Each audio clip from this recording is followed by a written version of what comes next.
Merhaba, Mutfağa Dair kanalıma hoş geldiniz. Sizler için bugün tarifim yapımı oldukça pratik cevizli sucuk. Ben bu tarifimde 750 grama yakın cevizci kullanacağım.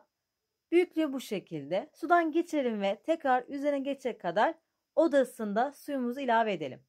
Bu şekilde yarım saat cevizlerimizi dinlendirelim ki daha rahat bir şekilde iğneden geçsin. Sarı suyunu bıraktı. Tekrar yıkayalım. Ben yorgan ipi ve yorgan iğnesi kullanıyorum. Mutlaka kullandığınız iğne çok kalın olmasın. Eğer çok kalın olursa cevizler çatlar. Kullandığım iplik bez bir kumaştan yapılan bir iplik, laylon değil. Mutlaka siz de böyle bir ipten hazırlayın ceviz sucuklarınızı. İğneyi cevizin tam ortasından ve iç kısmından batırıyoruz. Büyüklüğünü siz kendinize göre ayarlayabilirsiniz. Ama mutlaka iğneyi cevize dikkatli bir şekilde batırın ki çatlamasın. Yoksa bekleme anında kırılır ve ceviz sucuğunuz dağılır. İstediğiniz büyüklükte ceviz sucuğunuzu hazırlayabilirsiniz. Harika bir lezzet oluyor. Mutlaka sizler de bu tarifi denemelisiniz. Bu şekilde hazırladıktan sonra şimdi bunu düğüm atacağız. Biraz ip bıraktım görmüş olduğunuz gibi diğer kısımdan. Bir tane cevizimi bu şekilde dolayarak 2-3 defa sıkı bir düğüm atıyorum ve düğümü de kısa yerden kesiyorum. Bu işlemi mutlaka iyi yapın ki dağılmasın. Ben biraz gevşek bırakmıştım. Biraz açıldı ama sorun değil. O kadar olması normaldir.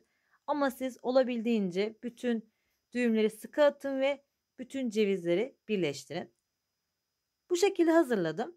Şimdi bunları birleştiriyorum ve en sondaki cevizimi de aynı şekilde sıkı bir düğüm atarak bir tane ceviz sucuğumun cevizlerini tamamlıyorum. Bu şekilde birleştirdim.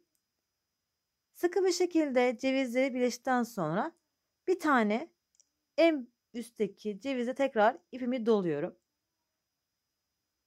2-3 defa doladım ortasından ipimi ve alt kısmından ve iğnemle arasından geçerek düğümümü atıyorum. Sıkı bir düğüm atın. Bu şekilde bir tane cevizli sucuğumuzu hazırladık. Diğerlerini de aynı şekilde tamamlıyoruz. Mutlaka ipini uzun bırakın ki iyi bir şekilde asalım.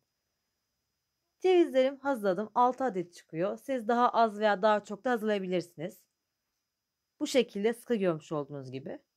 Hepsini aynı şekilde tamamladım. Kenarda peltesini hazırlanana kadar bekletelim.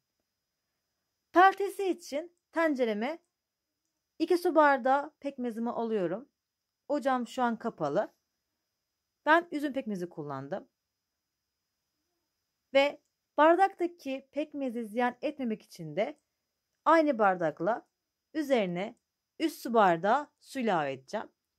İlkini size böyle göstermek istiyorum kafa karışıklığı olmaması için. Bardağımı suyu aldım ve çalkalayarak tenceremi boşaltıyorum. İkinci bardağı da aynı şekilde ve üçüncü bardağı da aynı şekilde.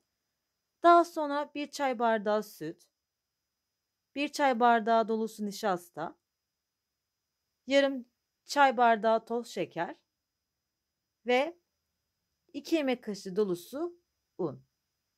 İyice karıştıralım. Tortu kalmasın.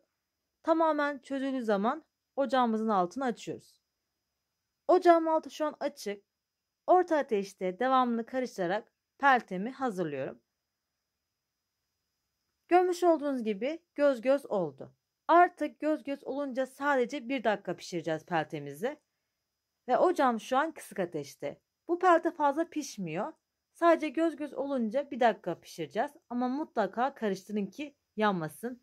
Pekmez çok yanarsa acı bir tat bırakıyor. Buna dikkat edin. Kıvamına gelmeye başladı. Artık ocaktan alabiliriz. Cevizlerimizi pelteye sıcak batıracağız ki tamamen sucuğumuzu kaplasın. İpinden tutarak tenceremin içerisine alıyorum ve kaşık yardımıyla her tarafına pelteden buluyorum. Ben sadece bir defa buluyorum ceviz sucuklarımı ama çok iyi bir şekilde buluyorum ki açıklık kalmasın. Her tarafına gelecek şekilde bulayalım. Mutlaka peltenizi yayvan bir tencerede hazırlayın ki daha rahat bir şekilde cevizlerinizi bulayın ve ipi de uzun tutun. Görmüş olduğunuz gibi her tarafına pekmezli pelteden buluyorum. Ve biraz bu şekilde bekletelim. Fazla peltesi aksın ve uygun bir yere asalım. Diğerlerini de aynı şekilde tamamlıyorum. Bu ölçü tam tutuyor. Mutlaka sizler de bu ölçüyle peltinizi hazırlayın. Ama fazla pişirmeyin. Göz göz olduktan sonra sadece 1 dakika pişirmeniz yeterli olacaktır karıştırarak devamlı. Harika bir pekmez oluyor. Sizler de mutlaka denemelisiniz. Hepsini aynı şekilde tamamlıyorum. İsterseniz cevizleri daha kısa dizebilirsiniz. Ben bu şekilde tercih ettim. Rengi, kıvamı harika bir ceviz sucuk oldu. Sizler de bu tarifle deneyerek harika sucuklar elde edebilirsiniz. Beni buraya kadar izlediyseniz de hala kanalıma abone değilseniz abone olmayı, bildirimler zilini açmayı unutmayın. Şimdiden çok teşekkür ederim. Tam ölçülü garanti bir tariftir. Eğer siz de ceviz sucuk hazırlayacaksanız bu tarifle denemenizi tavsiye ederim.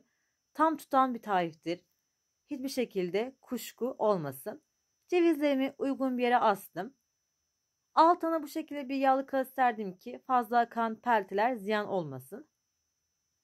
Bu şekilde ben şu anki hava durumunda bir haftada kuruttum.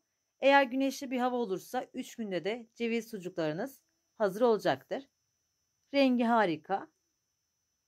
Sucuklarım bir hafta sonunda bu şekilde oluyor. Harika bir renk, harika bir doku oldu. Videoda belirtmiş olduğum gibi ben düğüm kısmını fazla sıkı tutmadığım için bu şekilde bir tanesi yukarıda kaldı ama sorun değil. Bir tanesinde de çok az bir çatlama oldu. Rengi, dokusu, kıvamı harika bir ceviz sucuk oldu.